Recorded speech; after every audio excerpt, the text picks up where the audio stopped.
¿Qué tal? Buenas noches, bienvenidas, bienvenidos.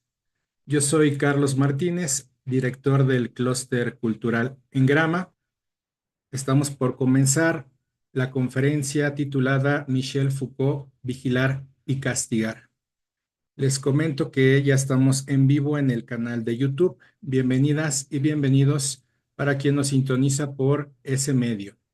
Para quien estamos ahorita en la reunión de Zoom, vamos a tener desactivados los micrófonos y el chat para disfrutar de este evento al máximo, y en cuanto el maestro Lucas nos indique, vamos a activar todos estos medios de comunicación para que todas y todos ustedes puedan participar. Michel Foucault, 1926-1984, fue un influyente filósofo, historiador y teórico social francés, conocido por sus análisis del poder, el conocimiento y las instituciones sociales. Estudió en la École Normale Supérieure en París, donde se formó en filosofía y psicología. A lo largo de su carrera, Foucault enseñó en diversas universidades, incluyendo la Universidad Clermont-Ferrand y Collège de France. Su obra abarca temas como la locura, la sexualidad, la medicina, las prisiones y la vigilancia. Foucault es célebre por sus conceptos de biopoder y gubernamentalidad, así como su enfoque arqueológico y genealógico del conocimiento. Algunas de sus obras más destacadas incluyen Historia de la locura en la época clásica, Vigilar y castigar, y la serie Historia de la sexualidad. Foucault es considerado uno de los mejores pensadores más influyentes del siglo XX, cuyas ideas han tenido un impacto duradero en una amplia gama de disciplinas académicas. Hoy tenemos la conferencia titulada Michel Foucault, Vigilar y Castigar. Va a estar con nosotros el maestro Lucas Gonzalo Aldonat.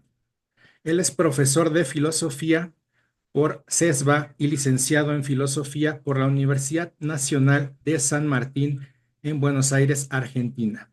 Actualmente realiza sus estudios de doctorado en convenio con la Universidad de Freiburg sobre el concepto de genio en Nietzsche. Se desempeña como docente e investigador en filosofía alemana, en particular sobre el pensamiento de Schelling, Nietzsche y Heidegger. Creador del canal YouTube Filosofía en Marcha. Entre sus obras publicadas destacan ¿Quién es el Zaratustra de Heidegger? Un diálogo entre Heidegger y Nietzsche. Zaratustra, un diálogo entre Heidegger y Nietzsche. La seguridad de lo incierto, reflexiones filosóficas en tiempos de pandemia. Dionisos y el genio dionisiaco. El maestro Lucas ya ha participado en diversos eventos aquí en Engrama, conferencias. Tuvimos un seminario de cine y filosofía, y el último seminario que tuvimos fue sobre Heidegger. Entonces, bienvenido, maestro Lucas. Maestro Lucas es un participante muy querido de aquí de Engrama. Entonces, va a ser un gusto, como siempre, escucharlo, y ya puede comenzar. Por favor, maestro, adelante. Bueno, muchísimas gracias, Carlos, por la presentación. Muchísimas gracias también a toda la gente que está acompañándonos, tanto por Zoom como también por el canal de YouTube. Se escucha bien, ¿no? Sí, ¿Cuánto tiempo tenemos más o menos para la tenemos más presentación? o menos una hora. Bueno, perfecto. 50 Así minutos después una hora. también abrimos un espacio para compartir algunas cuestiones. Bien, como mencionaba Carlos en la presentación, nos vamos a dedicar a hablar sobre Michel Foucault y en específico en una de sus obras más conocidas, que es Vigilar y Castigar. Vamos a ver cómo llega Foucault también a esto y hablar un poquito de las influencias, porque me parecía interesante remarcar algunos puntos de lectura que ha tenido Foucault y cómo desde una perspectiva filosófica que abraza y que influye en Foucault, después se logran desprender también algunas otras cuestiones que tienen que ver más específicamente con el campo de la medicina, de la psiquiatría en específico también, después con toda la cuestión de los estudios sociológicos con respecto a las distintas instituciones o las funciones de las instituciones en la cultura, en la sociedad, y en específico en lo que tiene que ver con las instituciones o lugares de encierro. Y para la conferencia de hoy, dado que es como esta conferencia o esta presentación, esta clase introductoria a un curso que tenemos pensado dictar pronto acá en Engrama, donde vamos a hacer un curso que va a ser un grupo, en algún punto, un grupo de lectura de la obra Vigilar y Castigar, donde vamos a ir paso por paso, leyendo la obra y debatiendo sobre ella. em, Traer entonces para la clase de hoy un panorama un poco más general con respecto al contenido de Vigilar y Castigar. Vigilar y Castigar, Nacimiento de la Prisión, ¿no? También acompañado a este título. Bien, dentro de lo que son las obras conocidas de Foucault, tenemos Historia de la locura en la época clásica, después también Las palabras y las cosas, como mencionaba Carlos, también todo lo que tiene que ver con los textos dedicados a historia de la sexualidad, después están los cursos del Collège de France, que ya son cursos posteriores, más avanzados, donde retoma distintas problemáticas de sus obras principales y aborda y profundiza cuestiones sobre estos conceptos bastante conocidos que tienen que ver con la microfísica del poder, la cuestión de la vida política, de la biopolítica, después sobre cuestiones de territorio, población, ¿no? Todas estas cuestiones eh, también después que tienen que ver ya más específico con cuestiones de sexualidad, de género, y que después Foucault, obviamente, así como ha tenido como influencia a varios filósofos importantes de la historia de la filosofía, también Foucault termina siendo un gran influyente, no solamente en el campo de la filosofía, sino como mencionábamos también de la psicología, de la historiografía y demás.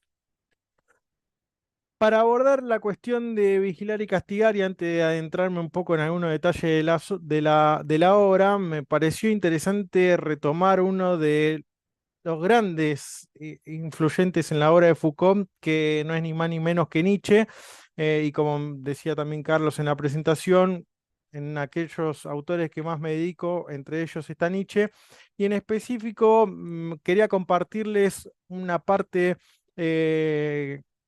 de la genealogía de la moral de Nietzsche, una de las últimas obras, si no me equivoco, de 1888, donde primero hay que tener en cuenta, ¿no? Una cuestión de genealogía de la moral.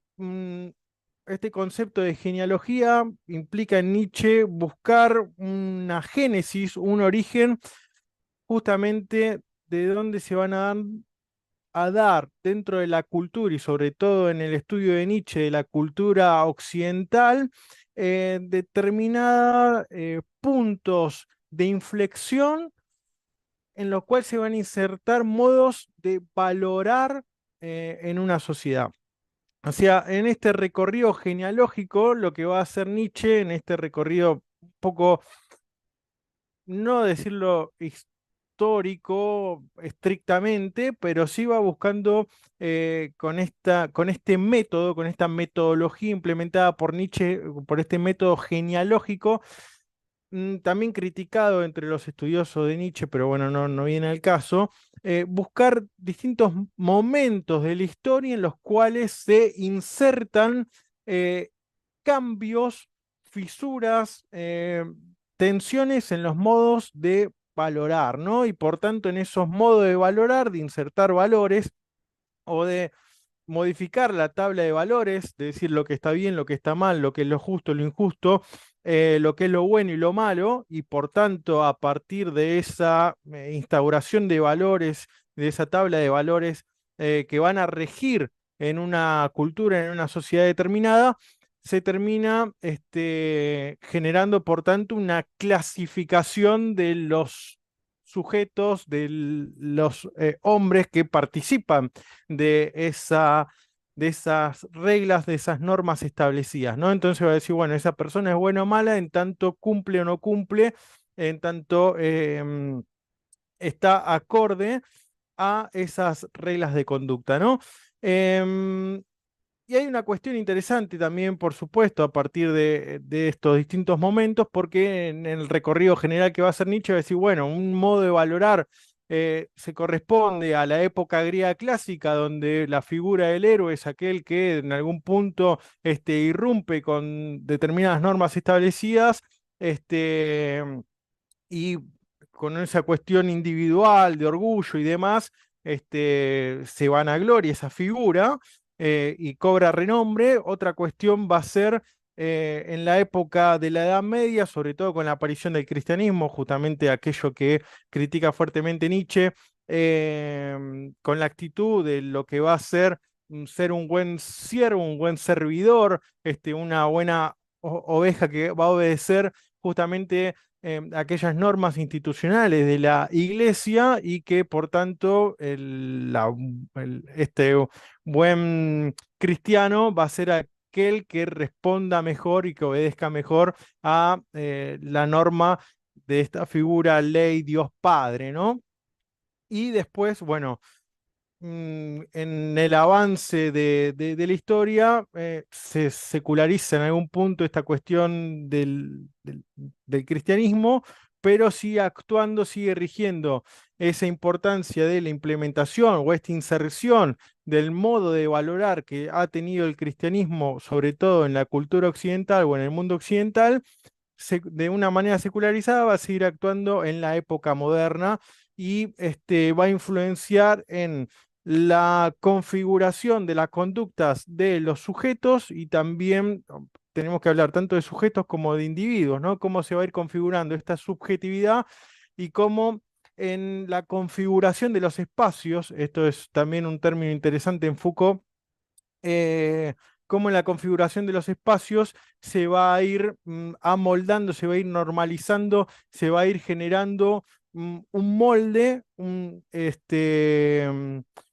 sujeto sujetado a determinadas normas, a determinada búsqueda política de lo que es del tipo o del modelo de sujeto que se va a querer configurar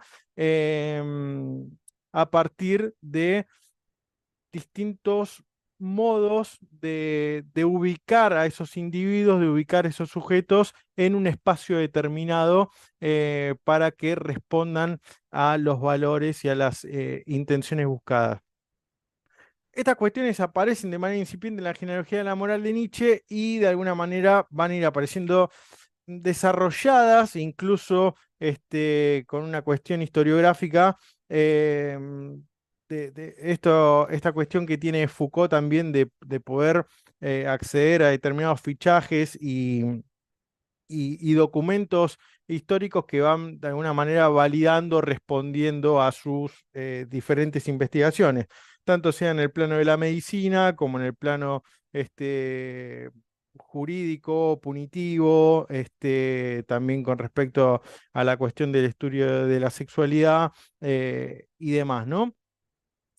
Una cuestión dentro de estas generalidades que quería destacar de Nietzsche, que van a ir apareciendo también en el texto de Vigilar y Castigar, es algo que resalta Nietzsche, que es la capacidad del hombre, del ser humano, de poder hacer promesas y al mismo tiempo de que promete y se compromete con el futuro, una capacidad de olvidar, ¿no? De alguna manera, dice Nietzsche que el ser humano puede hacer promesas porque ha sido configurado, ha sido afectado con el paso del tiempo, eh, de tal manera que responde a una suerte de normalización, de uniformidad en sus características. Es decir, yo comparto el lenguaje con los demás, me comunico con las demás personas y puedo hacerle promesas, puedo aceptar una determinada responsabilidad porque necesariamente con el paso del tiempo nos hemos vuelto en varios aspectos, nos hemos vuelto iguales, nos hemos ajustado a una regla y por tanto nos hemos vuelto calculables.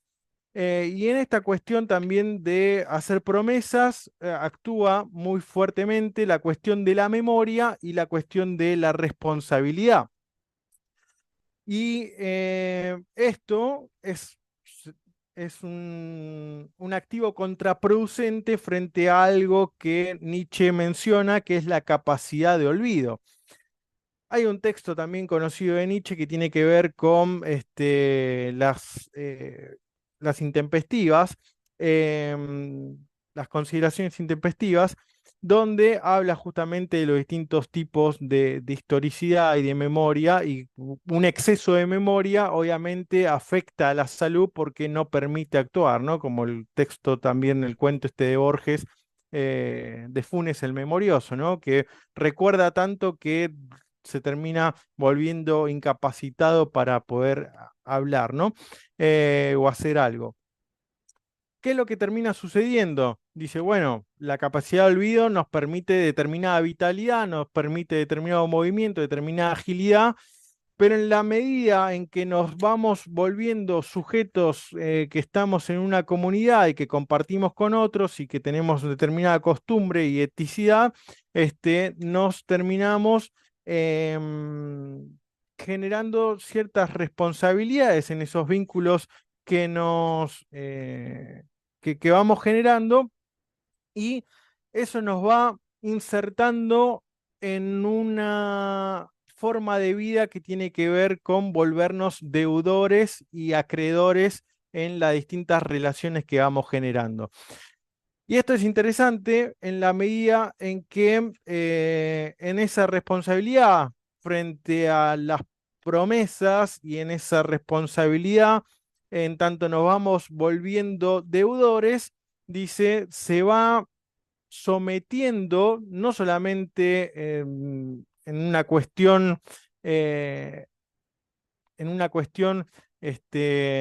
ya esté expuesta, sino actuando al nivel de la conciencia, al nivel del alma, esta cuestión de la deuda que vamos en cierta manera adjudicándonos en este compromiso y en esta responsabilidad que vamos generando con los otros.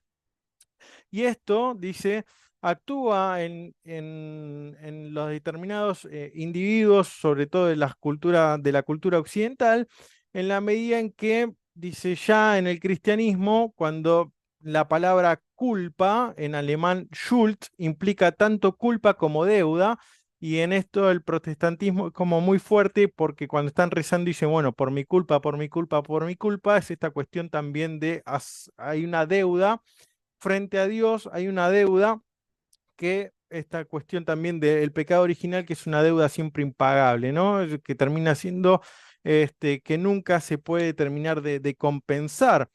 Y todo el modo de proceder, por tanto, a nivel inconsciente, a nivel hasta incluso arquetípico, si se quiere, de un punto de vista psicoanalítico, de esta cuestión eh, pragmática también, siempre estamos actuando a partir de una deuda, ¿no?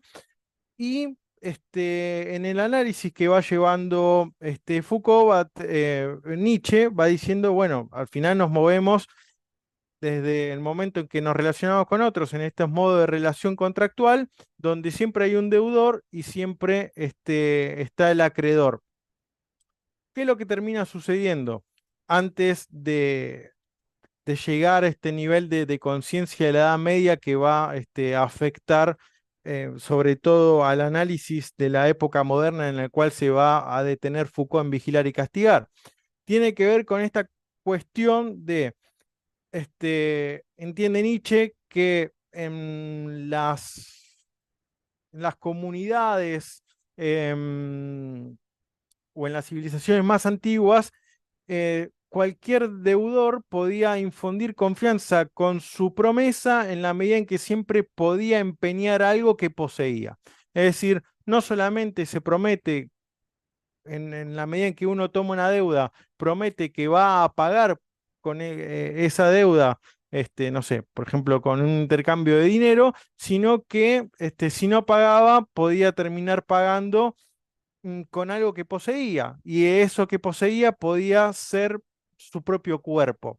Y esto tiene que ver con el comienzo ya de Vigilar y Castigar, que comienza con la cuestión de la narración de la condena a Damiens, que tiene que ver con todo este relato de la teatralización del descuartizamiento de Damiens frente al delito que había cometido y por tanto a ese delito que cometió y esa infracción, y por tanto ese estar en falta por la infracción que cometió es un estar en deuda.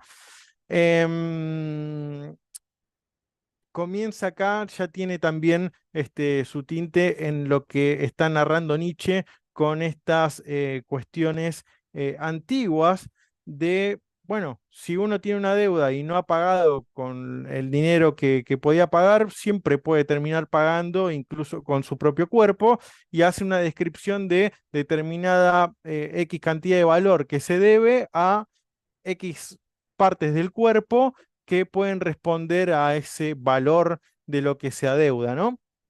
Y en esta deuda y en esta cuestión de pagar, va a entender Nietzsche que en las civilizaciones antiguas, en esta relación contractual entre el deudor y el acreedor, dice, finalmente el acreedor es como que termina esperando que el deudor no pague. ¿Para qué? O sea, que no pague con el dinero, que no pague con aquello con lo que se comprometió, sino que termine pagando con el sufrimiento de su cuerpo. Y encuentra una cuestión que tiene que ver con una suerte de goce, lust, un placer en esta cuestión de recaer sobre el cuerpo del otro en este hacerlo sufrir. Es decir, bueno, si yo te presté X cosa o te vendí tal cosa y vos no me pagaste ese dinero, y entonces sacarte un brazo o una pierna o un dedo, equivale a tu deuda, hay una preferencia cultural a recaer sobre esta cuestión, ¿no? Uno sabe también, conocía estas cuestiones quizás más de Oriente, aquel que roba, que le cortan la mano, ¿no? Todas estas ahí cuestiones que recae, y esto tiene un señalamiento y que Foucault obviamente va a hacer mucho hincapié a la hora de su desarrollo de vigilar y castigar, que tiene que ver sobre lo simbólico que va a representar ese descuartizamiento o esa amputación de una parte del cuerpo o ese recaer sobre el cuerpo del otro. No solamente sobre el acto del sujeto mismo, en tanto todo el tiempo que vos veas que te falta esa muñeca o que te falta esa mano, vas a estar recordando tu deuda, sino sino sobre el señalamiento a los otros que vean a ese sujeto qué es lo que sucede si uno no paga. Por eso también en esta cuestión de jugar socialmente, entiende Nietzsche, entre culpa y sufrimiento, y en este goce del hacer sufrir, y en esta búsqueda de, bueno, si no se paga y se recae sobre el cuerpo del otro, este hacer sufrir se vuelve en las sociedades antiguas, en las culturas antiguas, y no tan antiguas por lo que va a desarrollar Foucault, sino ya incluso en este pasaje entre Edad Media y sociedad moderna, y sobre todo antes de que aparezcan las instituciones de encierro y el encierro como castigo, como pena generalizada, esta cuestión de la venganza y esta cuestión de recaer sobre el cuerpo del otro en el hacer sufrir como que ha sido visto durante mucho tiempo como una fiesta, ¿no? Eh, entonces hay todo una teatralización de la crueldad em, y en esta cuestión social que entiende Nietzsche y que también Foucault lo destaca, que tiene que ver con el ver sufrir al otro y que ese ver sufrir al otro produce un bienestar, ¿no? Em, y en esta idea de que sin la crueldad no hay fiesta. Em, como decíamos, ¿no? Toda esta cuestión de, de la culpa y de esta culpa como deuda, como decíamos, bueno, cada parte del cuerpo va a ser fijado por un precio y eh, toda la responsabilidad, todo aquello que en una sociedad va a estar relacionado con estas relaciones contractuales. Estar en comunidad, estar en sociedad implica una relación contractual donde en esos contratos hay valores establecidos que se deben cumplir y que de hecho, por ejemplo, hasta incluso Nietzsche dice que la palabra Mensch, hombre en alemán, tiene una suerte de relación con metron, con medida, y estas medidas son la puesta de los valores. Va a decir, bueno, todo es como innato, va a decir en el ser humano, establecer valores, porque él mismo es una apuesta constante de valor. ¿Cuánto, se, cuánto eh, se vale uno mismo a partir de lo que hace, a partir de lo que hizo, a partir de lo que se propone hacer, a partir de, también de cómo se relaciona con el otro y cómo se va midiendo constantemente con el otro? Em, el- la cuestión de qué formación tiene, qué trabajo tiene, cuántas cuestiones materiales adquiere, de terrenos, de propiedades, etcétera, hasta dónde, cuál es el puesto de trabajo, todo eso tiene que ver con una medida, todo tiene que ver con una fijación de precios y por tanto eso va de alguna manera determinando las relaciones de un ser humano con otro, ¿no? Em, entonces dice, bueno, el ser humano es un animal tasador, ¿no? Todo el tiempo está poniendo sobre la balanza estas cuestiones. Lo que sucede es, ¿qué pasa cuando hay una, y acá también termina encontrando una brecha interesante Foucault para desarrollar en Vigilar y Castigar, que tiene que ver con eh, encontrar determinados vacíos legales o vacíos sociales en los cuales poder romper con esa fijación de precios y poder encontrar la obtención de un beneficio sin la necesidad de tener que pagar el costo. Y esto va a llevar a un desarrollo del concepto que aparece en Vigilar y Castigar que va a tener que ver con el tema de la impunidad. Por ejemplo, con esta cuestión del comienzo, y ya dejo un poco de lado a Nietzsche, y comienzo con la cuestión del el cuerpo de los condenados que desarrolla Foucault en Vigilar y Castigar, toda esta teatralización que se va a hacer del descuartizamiento de Damiens implica o conduce a Foucault luego a intentar analizar por qué determinados sujetos que están dentro de una sociedad, una cultura donde tienen normas y reglas que respetar, van a infringir esas leyes, ¿no? Em, y dice, bueno, justamente, ¿no? En este sentido socrático dice, bueno, uno peca por ignorancia, Foucault obviamente no va a compartir esa idea, sino que va a decir, bueno, si uno infringe una norma es porque cree que va a sacar un beneficio de ella, ¿no? Entonces, en la medida en que se generaliza determinado sentimiento de impunidad, es decir, en que el Estado o la ley, el rey, no va a caer sobre ese individuo que ha cometido una falta, eh, se genera este sentimiento de impunidad y por tanto siempre está en un carácter positivo la idea de infringir la ley, ¿no? O de intentar adquirir algo sin la necesidad de hacerlo por la vía legal o por la vía normal establecida, sino de encontrar un modo de aventajarse, ¿no? Frente a eso. Algunas cuestiones generales también de la obra de Foucault eh, que tienen que ver con esta cuestión. esta idea de la vigilancia y del castigo que va a desarrollar Foucault en Vigilar y Castigar están relacionadas a un aspecto que le interesa a él, que tiene que ver con las instituciones de encierro, como veníamos mencionando.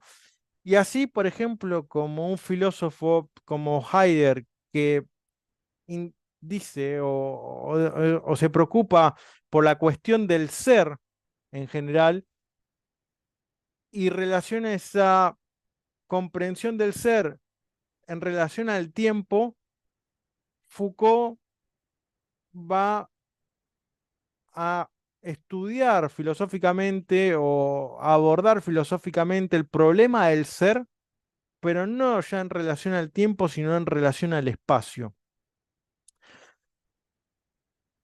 Voy de vuelta. No importa, sí aparece la cuestión del tiempo en Foucault, pero va a decir, bueno, ¿cómo es un sujeto? ¿Cómo se conforma un sujeto, una persona, un individuo? ¿Cómo llega a ser lo que es? No va a ser tanto su análisis o el enfoque de su análisis, no va a ser tanto en relación a el devenir, a la cuestión de la temporalidad, al transcurso de lo que ha vivenciado, experimentado em, a lo largo del tiempo ese individuo, sino que va a estar más enfocado, aunque no perdiendo de vista la cuestión de la temporalidad, va a estar enfocado a los espacios en los que ha estado inserto ese individuo y ese sujeto.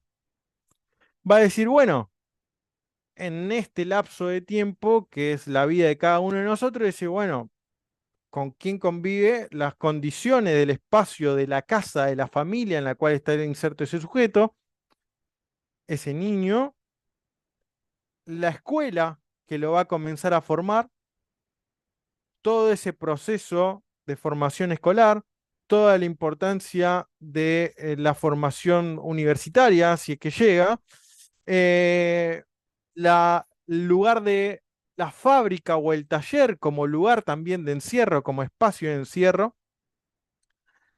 Y de acá se van a desprender otros mundos posibles también de encierro que comprende Foucault, que van a ser tanto decir, bueno, si no se ha construido, si no se ha formado el individuo correctamente dentro de lo que es el ámbito de la casa, dentro de lo que es el ámbito de del colegio, de la escuela, en tanto institución, y por tanto no ha llegado a también a poder amoldarse a los requisitos que implica el lugar de encierro de una fábrica, de un taller, de un trabajo en general, podemos decir hoy. Es decir, bueno, o termina en lo que tiene que ver con los lugares de encierro de los hospitales, sobre todo también algo que desarrolla Foucault que tiene que ver con los psiquiátricos, y después, si no, lo que desarrolla en Vigilar y Castigar, que tiene que ver con las cárceles, ¿no? Con las prisiones.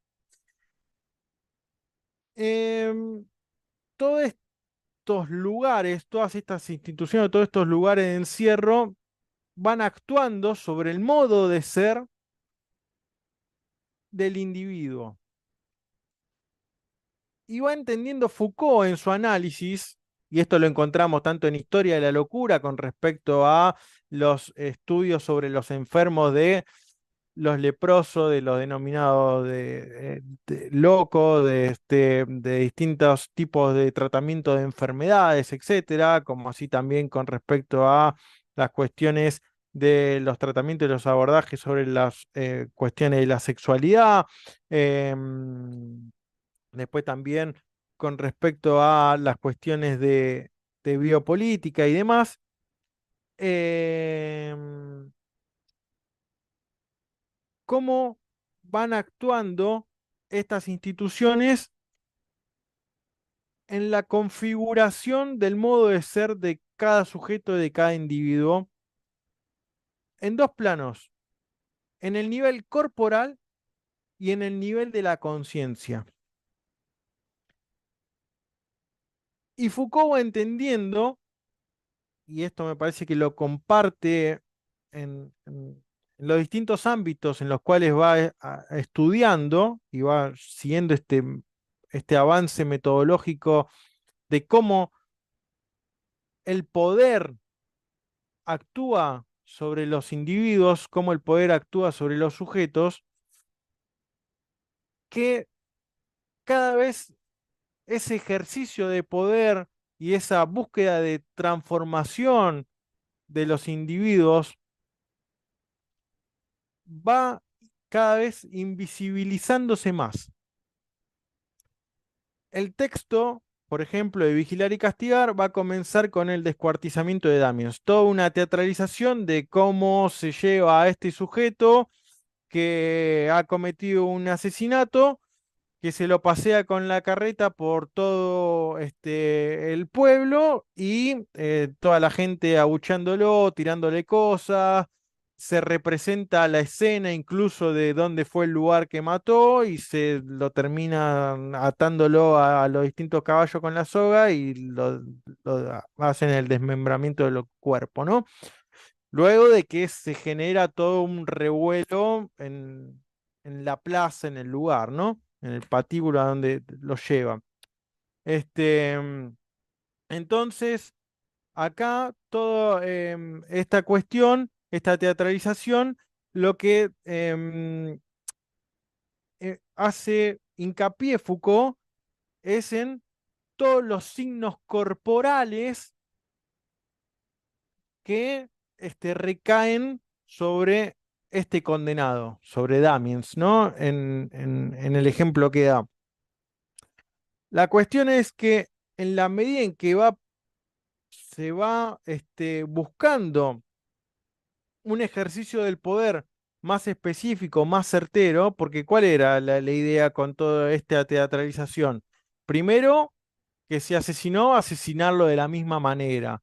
Y en esta teatralización y en esta exageración también que se llevaba a cabo con la teatralización, mostrarle a los demás que si ustedes hacen esto, ustedes van a padecer, ¿no?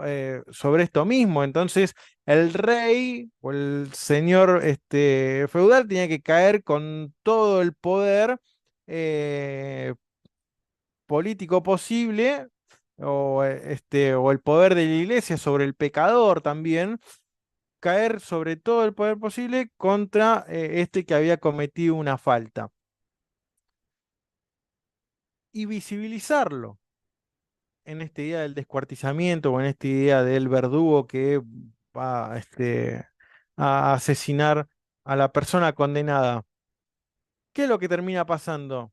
Dice, bueno, finalmente se termina dando cuenta que hay una serie que va a ir desarrollando Foucault de cuestiones adversas y de todo un revuelo y de todo un éxtasis que se genera en la población con respecto a toda esta teatralización, se vuelve todo tan eufórico y termina siendo todo tan contraproducente que muchas veces hasta terminan intentando salvar a este condenado, ¿no? A este condenado a muerte o al condenado al fusilamiento, etcétera, ¿no? Entonces, eh, lo que se termina dando cuenta es que el ejercicio del poder y la idea de intentar enmendar estas faltas se va a ir invisibilizando cada vez más.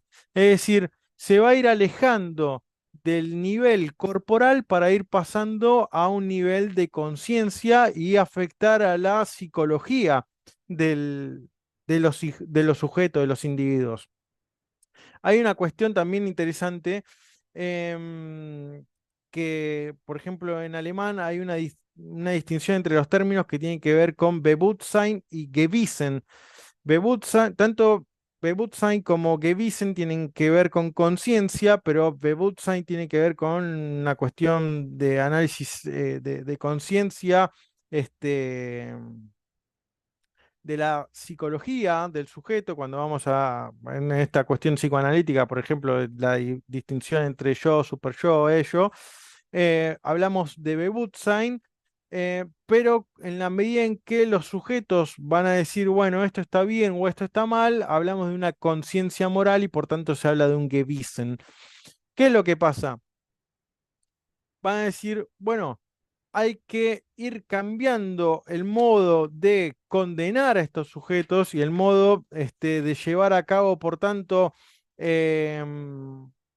penas frente a los delitos que han cometido que recaigan sobre el nivel de la conciencia, y esto al caer sobre el nivel de la conciencia va a generar obviamente una invisibilización de las condenas y de las penas que van a recaer sobre el cuerpo, y por tanto intentar en los distintos lugares de encierro generar una que dicen, generar una conciencia moral, una conducta en los sujetos para que no caigan en estas faltas, para que no cometan delitos, para que de alguna manera no rompan las normas establecidas.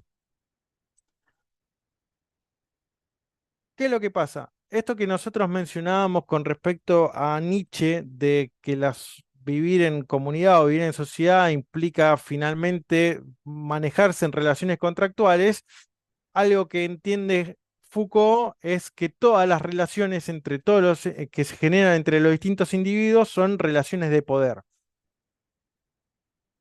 Todas estas relaciones de poder entiende Foucault también que son redes de relaciones y que no que las distintas relaciones no son relaciones necesariamente jerárquicas y que se van a dar en un nivel vertical. Es decir, el dueño de una fábrica no necesariamente por ser el dueño tiene más poder que los empleados o que secretario, que las distintas oficinas o ámbitos que conforman esa institución. Que un director de una escuela no tiene, al fin y al cabo, más poder em, que los docentes que trabajan, que los auxiliares que trabajan, que los alumnos o que las familias de los padres de los alumnos que viven ahí o del lugar en el cual está esta institución. Y así sucesivamente. Que, que ese ejercicio del poder no es necesariamente jerárquico, sino que cada una de las relaciones, tanto un alumno con el profesor o el profesor con el directivo, etcétera, etcétera, los auxiliares, preceptores, etcétera, todo lo que conforman esa institución ejercen poder. Y esto es interesante también en Foucault, que es que el poder no se tiene, es que decir, yo no tengo poder, no poseo el poder, sino que ejerzo. Y esto tiene que ver después con lineamientos de fuerzas que van y vienen todo el tiempo y fuerzas que están necesariamente chocando. Esto tiene que ver también con una cuestión leibniziana, de Spinoza, y que, por ejemplo, quien se dedica a filosofía francesa va a encontrar en el texto, creo que es el de Guattari, que se llama Mil Mesetas, donde habla de distintas también relaciones de poder con líneas más fuertes, con líneas más débiles, con líneas de fuga, según en el ámbito en el que me voy moviendo todo el tiempo, no es lo mismo justamente, ¿no? El rol que uno tiene en el trabajo, que el rol que uno tiene en la casa, que el rol que tiene cuando uno va a hacer una actividad física, etcétera. Esas fuerzas de poder y esa interacción sigue estando, pero uno va cambiando la intensidad justamente del ejercicio de esa fuerza, ¿no? Em, y todo esto es, en este análisis que lleva a cabo Foucault, implica necesariamente que em, para poder recaer en, en el modo de actuar sobre los distintos individuos y de poder generar y esperar determinadas conductas en ellos, implica que este ejercicio del poder se vaya necesariamente invisibilizando. Acá hay una cuestión también interesante que se me cruza ahora, que ya aparece muy fuerte en algo que, bueno, quienes han cursado algunas clases conmigo acá en Engrama, ya lo tendrán en claro, que por ejemplo en Schiller, en el romanticismo, Schiller tiene un escrito que se denomina Educación, cartas sobre la educación estética del hombre. Y en esas cartas dice, si nosotros educamos por vía de la fuerza, vamos a tener determinados logros, pero por vía de la fuerza esos logros tienen un límite que es bastante inmediato, dice, ¿no? Ahora, si educamos a los seres humanos por una vía estética, que es por la vía de la belleza, dice Gila, va a entrar tan dulcemente, va a entrar tan ilusoriamente esa educación que vamos a poder lograr de esas personas, de esos individuos, vamos a poder lograr mucho más, ¿no? Y esto motiva toda esta cuestión artística, de meter por medio del arte una intencionalidad política, ¿no? Es decir, bueno, todos aquellos que recurren al teatro, en lugar de ir a ver algo que va a ser mera ociosidad, van a ir a ingerir un mensaje político. Y esto obviamente, ¿no? Todo después, lo que va a ser la propaganda política, empieza por esta vía. Es decir, bueno, todo el armado del cine y demás, de la radio, de la televisión, etcétera, donde se va en uno que de alguna manera baja un poco ese nivel de vigilia, ese nivel de cuidado y atención, empieza a consumir una propaganda política, un mensaje político. Eso ya está ahí en el romanticismo también, ese mensaje. Entonces, ¿qué es lo que decía? Bueno, no obliguemos, sino intentemos persuadirlos por vía estética, ¿no? Por vía de la belleza, del arte. Acá hay, esta cuestión también está en el análisis tanto, obviamente, de Nietzsche como en el de Foucault, en esta cuestión de, ojo, si nosotros, si el maestro intenta enseñar algo y, como en este video, por ejemplo, de Pink Floyd, ¿no? Donde el maestro pega con el puntero a los alumnos y le grita y le hace las cosas.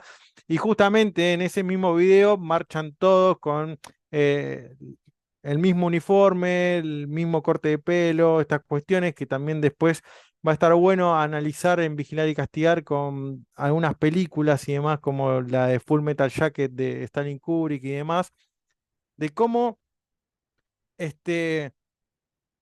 con la cuestión del uniforme, de la vestimenta, del corte de pelo, de cómo van a sentarse los alumnos en la escuela o cómo se van a dividir los empleados en una fábrica o cómo se van a dividir los cuartos en un hospital, dónde se van a ubicar a los distintos enfermos en una clínica. Toda esa distribución de los cuerpos, todo ese uniforme, todos esos materiales, toda esa simbología, tiene una intencionalidad política y cada uno de los elementos que va a ir analizando Foucault va a ir demostrando cómo todo tiene una intencionalidad que va llevando a la normalización de la conducta de los sujetos que forman parte de esa institución. En esta cuestión, ¿no? De casi existencialista sartreana, de decir, bueno, yo no elegí venir al mundo y hago lo que puedo con lo que ya hicieron de mí, ¿no? Que cuando tomás conciencia ya tus padres, la cultura, la casa, tu situación económica, social, etcétera, ya te afectó te determinó, o te configuró en ciertos aspectos y vos haces lo que podés a partir de eso, ¿no? Enseguida ya, entiende Foucault, hay que adentrar a este sujeto sin perder tiempo dentro de lo que es la institución escuela, ¿no? Y esto tiene que ver con algo también que en alemán se denomina como Bildung, ¿no? Como formación cultural. Y que de hecho esa formación cultural, que decir, bueno, ¿cuál es el mejor alumno? El alumno abanderado, el que mejor responde a las normas y a las leyes establecidas dentro de esa institución, el que hace la tarea que le dice el maestro, el que llega temprano a clase y no falta, el que lleva el uniforme como tiene que ser, etcétera, ¿no? Toda una reglamentación que tiene cada una de las distintas instituciones. El que es castigado, el que es penado, es aquel que de alguna manera se intenta rebelar frente a eso y no lleva el uniforme, no hace la tarea, etcétera, etcétera. ¿Y qué es lo que se hace en esta construcción social? También dice, bueno, justamente en ese rebelde va pagando esta cuestión de los precios y se va acrecentando su propia deuda. ¿Y qué es lo que se va adeudando? Su futuro.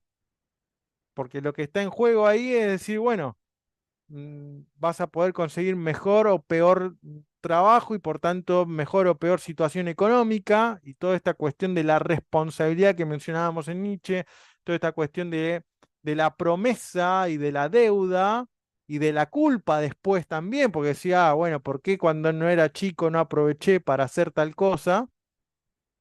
Todo ese análisis de Nietzsche también está jugando acá en esta cuestión de las instituciones de Foucault.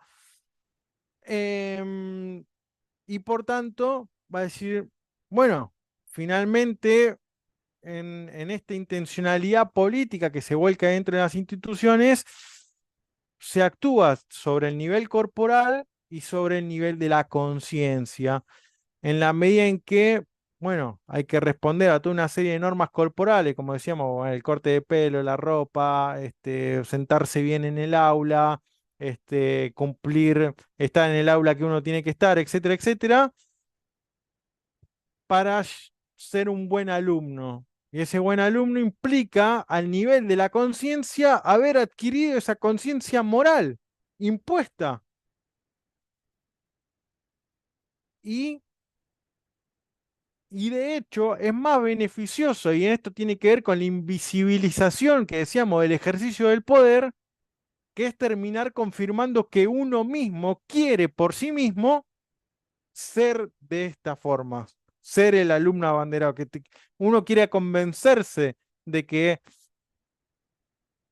de que si no estudio, que si no hago las cosas que tengo que hacer en el trabajo, me va a ir mal, no voy a llegar a donde quiero llegar. Esa idea del compromiso y de la autoexigencia también que cada uno va poniendo, va aceptando, y eso tiene que ver con todo un ejercicio de invisible del poder que analiza Foucault y que por tanto después también no solamente va a hablar de un ejercicio político del poder, sino que va a hablar de esta cuestión de la microfísica del poder. O sea, cómo el ejercicio del poder va a cada vez a lugares, se mete en lugares cada vez más pequeños, actuando, ¿no? Todo el tiempo.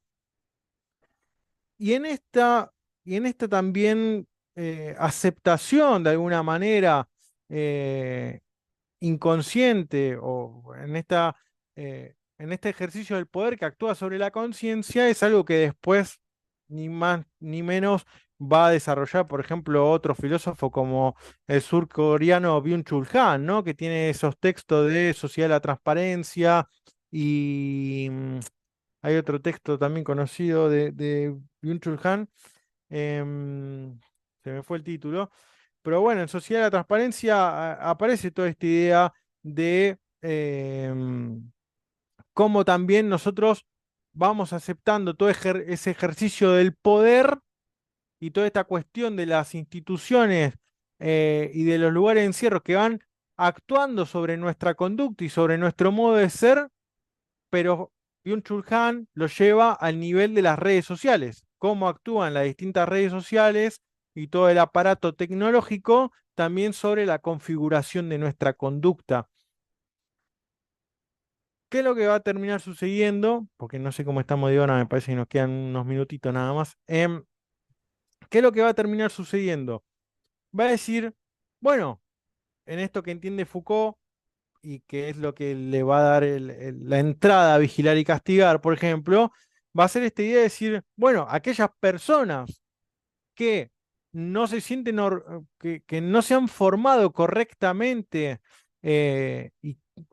y que por tanto decir, bueno, nosotros tenemos una cúpula de poder que dice, bueno, nosotros necesitamos para nuestra sociedad y para nuestra cultura determinado tipo y determinado modelo de sujeto. Entonces, la planificación educativa, toda la modificación de las jornadas laborales, todas las cuestiones de cómo van a responder también los hospitales, todo eso, toda esa configuración institucional está en pos a responder a ese mensaje político, a esa intencionalidad política. Entonces, lo que eh, va a decir Foucault, es decir, bueno, quien no se amolda al- a todo el proceso educativo, a toda esa formación educativa y que por tanto va a ser un buen sujeto que va a estar las 10 12 horas de jornada laboral sin faltar y haciéndole caso a su jefe, va a terminar o en un psiquiátrico o en una prisión. Y lo que va a discutir después es realmente cuál ha sido, cuál ha sido en su origen la intencionalidad de la prisión,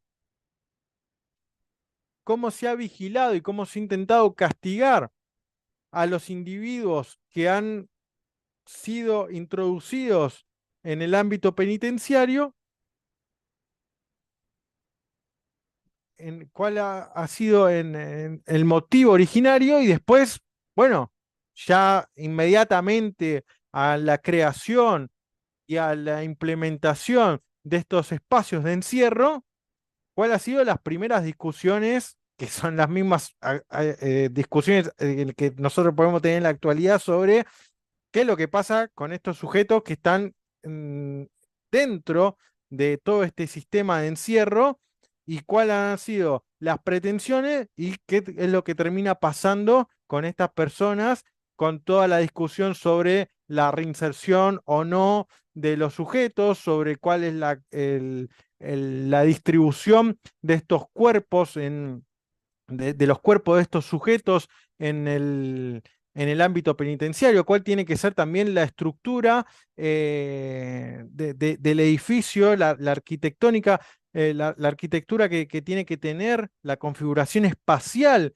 de esas instituciones de encierro que son las prisiones, cómo tienen que estar configuradas para estos sujetos, si es que se los quiere reinsertar, si es que se los quiere que la pena sea continuar en- encerrados, y después todo un abanico de discusiones que se abre dentro del el tiempo o de estos sujetos que van a formar parte del ámbito penitenciario que va a tener que ver con, bueno, la cuestión sociológica de la reinserción o no, de la cuestión de la reincidencia, las cuestiones patológicas, las cuestiones médicas que recaen sobre estas cuestiones de los sujetos, si es que tienen que trabajar o no tienen que trabajar, la cuestión de la ociosidad también, y después un montón de prácticas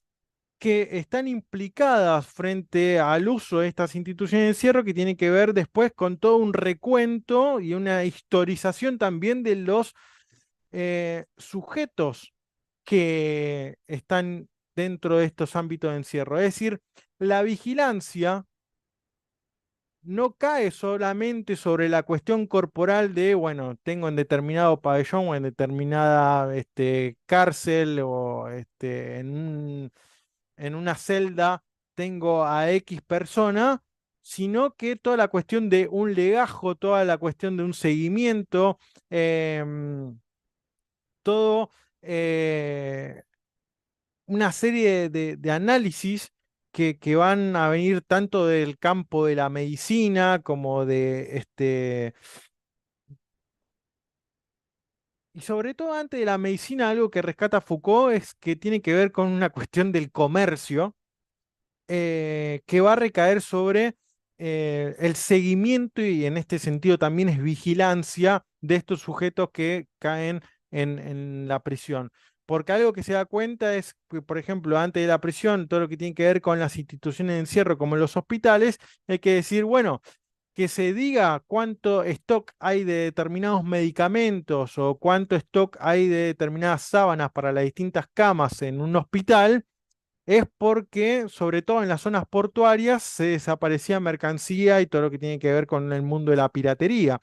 Entonces, desde esas prácticas comerciales se empiezan a llevar los seguimientos y la creación de legajos que van a pasar al ámbito de la medicina y sobre todo de los seguimientos de los pacientes y por tanto eso se va a ir aplicando a los distintos ámbitos institucionales de, y sobre todo de encierro, en este caso de la prisión, pero también obviamente si lo pensamos aplica para el legajo que uno tiene en un trabajo o el legajo que tiene un alumno en una escuela, etcétera, etcétera, ¿no?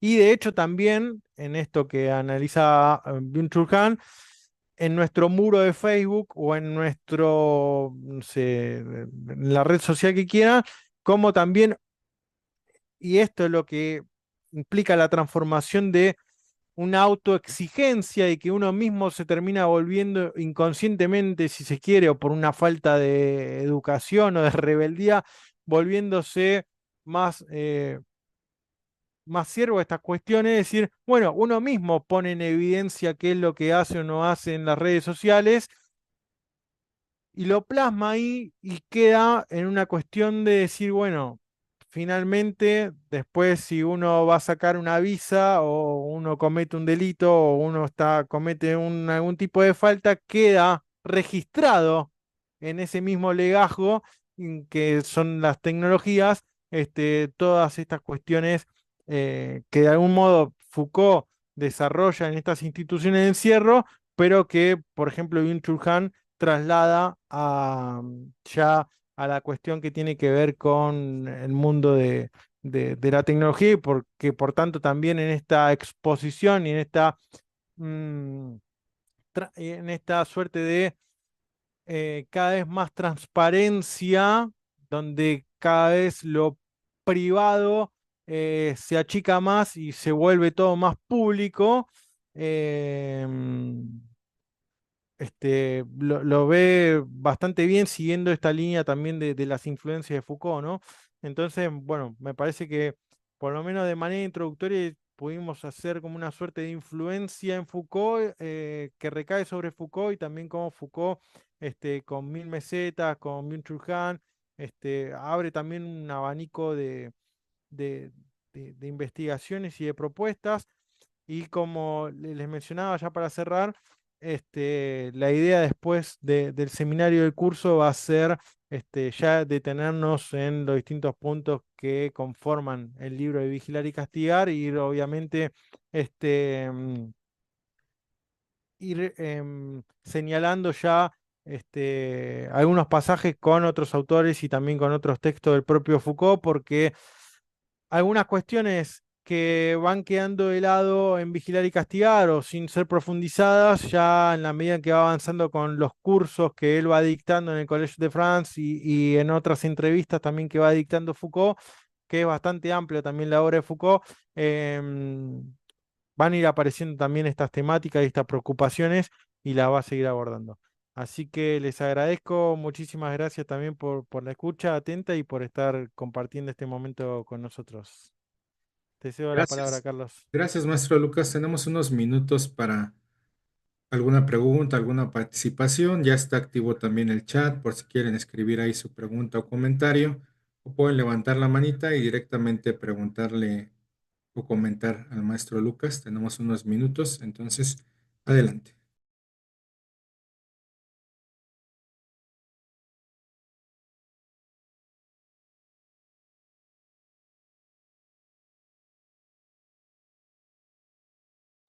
Así como le hizo Josefa Araceli, pueden levantar la manita o escribir en el chat y leemos su comentario o en el canal de YouTube también escribir su comentario y lo leemos. Josefa, qué gusto que estés con nosotros nuevamente. Te activo tu micrófono. Bienvenida. Tu micrófono. Gracias. Mira, al ponente, pues muchas gracias por la información compartida.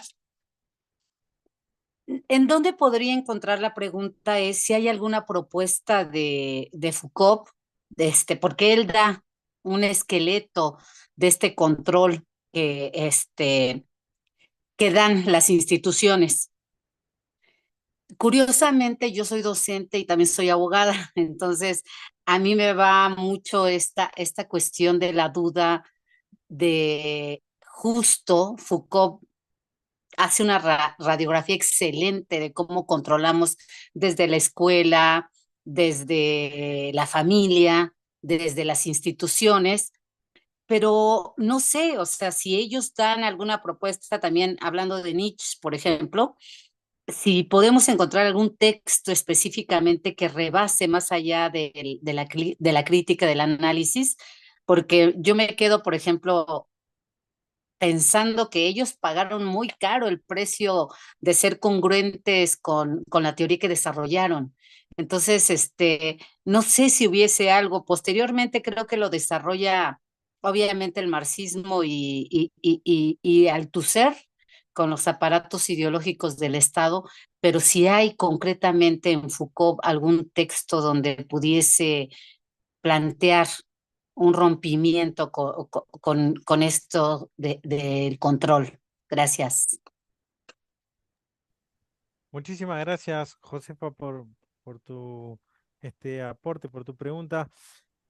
Específicamente en Foucault me parece como que se retiene a esta cuestión de esto que vos mencionabas, ¿no? Del análisis de cómo queda el sujeto sujetado a esta normalización de la conducta y esta búsqueda de, de la normalidad.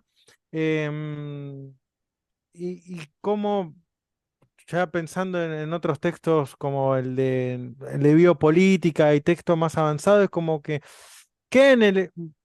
me da la sensación a mí, dentro de lo que yo he leído de Foucault y lo que estudié de él, es como que Foucault por lo menos queda en el recuento y en la exposición de cuál es la problemática y como que me pareciera ser como que, bueno, le falta o, o no lo quiere dar, ¿no? Ese paso a, bueno, frente a esto hay que hacer tal cosa. Hace poco leía un texto que se titula también de Foucault, Obrar mal, decir la verdad. Y él pone una cuestión sobre la penitencia, sobre la confesión en la Edad Media, etcétera, etcétera. Y Foucault, en todos esos análisis, no, en el de la psiquiatría, por ejemplo, o en Historia de la Locura, no dice esto está bien o está mal. Él busca el archivo, hace todo un pasaje como histórico, hace el recuento y queda ahí. Un autor como Nietzsche frente a esto sí es crítico, ¿no? Se lanza frente a esta cuestión de, bueno, algo que hablábamos la vez pasada también acá en Engrama, decíamos, bueno, si el buen docente o el buen profesor es el que más se apega a la planificación que da la institución universitaria, política, etcétera, ese no es filósofo, ese no es amigo de la verdad porque no está siendo crítico, justamente, no está siendo libre en su crítica y sí, y justamente, ¿qué tan nichano es alguien que da Nietzsche dentro de una universidad? Cuando al propio Nietzsche ya lo expulsaron de entrada dentro de esos ámbitos institucionales, le dieron una beca como si no pises más un aula. ¿No? Esta cuestión justamente de que Nietzsche lo menciona, ¿no? En esto que nosotros mencionábamos sobre el Gewissen, ¿no? Esta cuestión de la conciencia moral.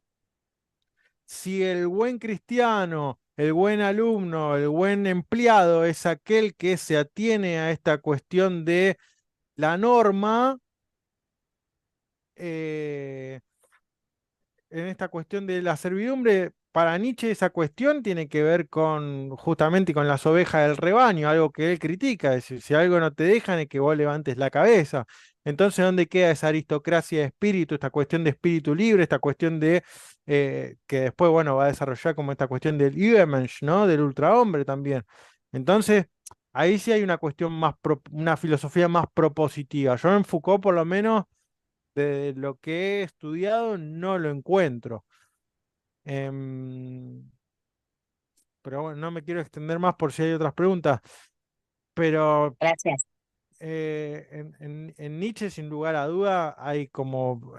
to- de hecho, ya en Nietzsche hay unas cuestiones de críticas institucionales bastante fuertes, ¿no? Él eh, dice, ¿no? A mí, a profesores que están en la universidad le publican 20 copias, 20 ediciones del mismo libro y al mío lo tengo que regalar, dice, ¿no? Porque no me dan lugar a nada. Y justamente es como esta cuestión de el poder de la universidad, en este caso, de querer resguardarse a sí misma y no darle lugar a algo que venga afuera. Y sin embargo, se terminan estudiando, por lo menos en filosofía, pensadores que han formado parte, que han estado más tiempo por fuera del ámbito institucional, universitario, que de los propios docentes de universidad, salvo excluyendo un caso como el de Hegel, ¿no? Kant entra muy tarde a todo el ámbito institucional. De hecho, la misma Universidad de Königsberg que lo había rechazado una beca, intenta ocultar ese legajo en el cual no le habían aceptado su trabajo para recibirse. Entonces hay también toda una cuestión burocrática. Entonces, esta cuestión de la genialidad, que también aborda Nietzsche, por ejemplo, tiene que ver con este carácter disruptivo y cómo Foucault analiza, ¿no? Esta cuestión de la militarización, esta cuestión de la educación, todo implica justamente, ya que hablamos de una cuestión de conciencia y demás, a la anulación de la imaginación y de la creatividad.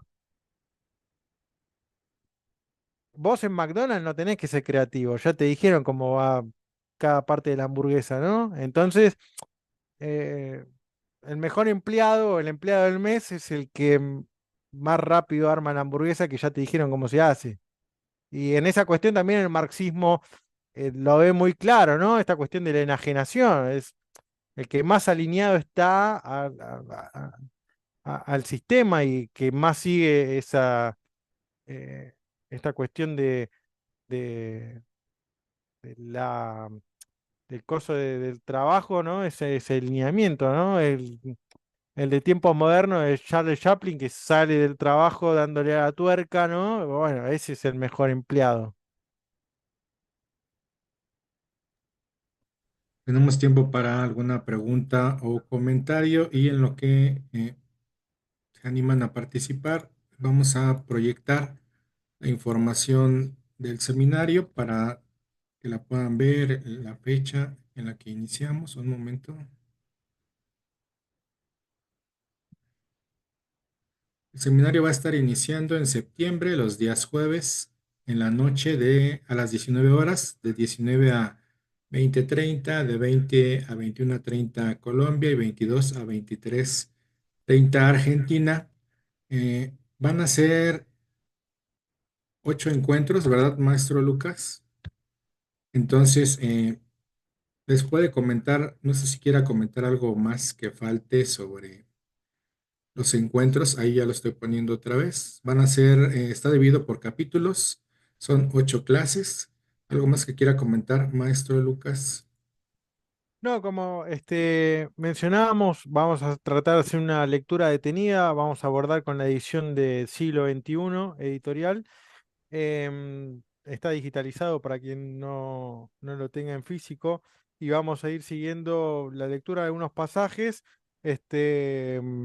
para también que sepan clase por clase qué vamos a seguir leyendo, para si quieren adelantar la lectura o si ya lo tienen leído, preparar también las preguntas y ampliar, tener también un espacio para intercambiar cuestiones, porque es un texto de, como les mencionaba, de bastante actualidad, con todo lo que tiene que ver no solamente del institucional en general, sino también con el tema del el para qué o la funcionalidad de la cuestión de los lugares de encierro y esta cuestión también de la vigilancia y el castigo. Em, Así que bueno, me parece que bastante provechoso, no solamente para quien se dedica a filosofía, sino bueno, en el ámbito del derecho, como mencionaban, de la cuestión jurídica en general, eh, de la sociología, de la medicina, etcétera. El texto Foucault en general da para mucho. Así que bueno, los esperamos. Muchas gracias, maestro Lucas. Entonces ya está abierto el periodo de inscripciones. Serán 8 clases. Pueden mandar mensajito al contacto de Engrama de WhatsApp o al Facebook para darles toda la información y que se puedan integrar a este taller de lectura. Muchas gracias, maestro Lucas. Como siempre, un gusto escucharlo. Gracias a todas y a todos los que nos acompañaron. Ya nos estaremos viendo en el seminario en septiembre. Cuídense mucho.